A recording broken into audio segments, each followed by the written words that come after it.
Do you want to end up like the lady on the Sears optical commercial who let a raccoon into her house instead of her cat because she can't see because she doesn't have glasses on?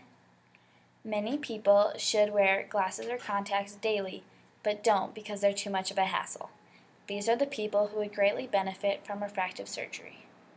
Growing up with both of my parents being optometrists, I know the importance of clear sight. We also have a very good family friend, Vance Thompson, who is one of the leading ophthalmologists in the world and has taught me a lot about his surgeries that he performs in Sioux Falls, South Dakota. Many people don't wear their glasses or contacts and need refractive surgery but don't know it.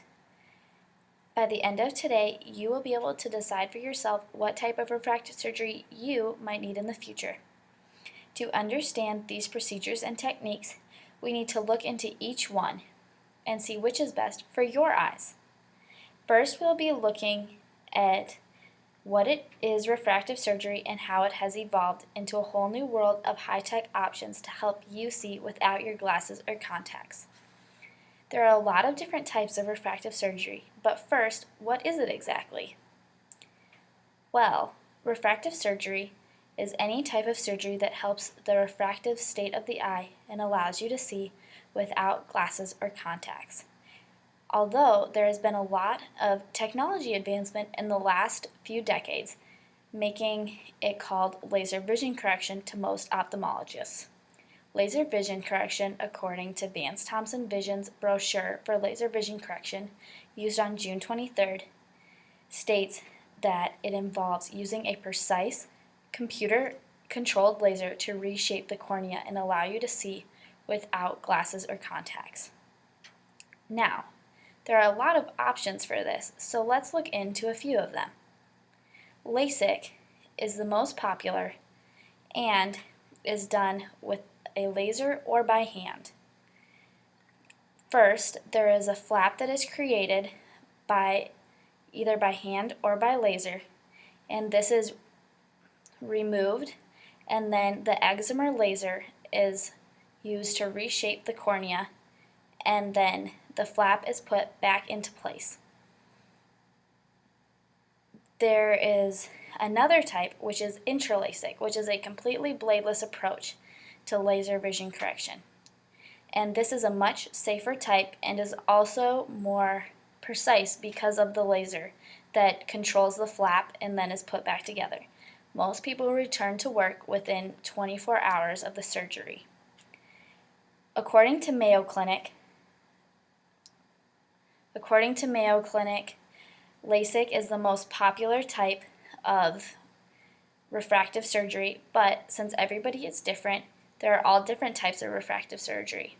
Another type is PRK. PRK is different from LASIK because it does not involve the flap.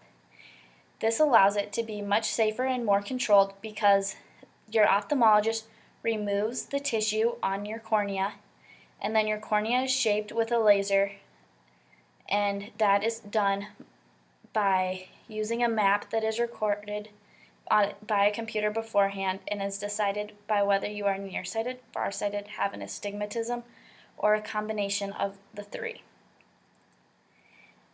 And if you have a little more visual irregularities than the normal person, your ophthalmologist might suggest custom PRK.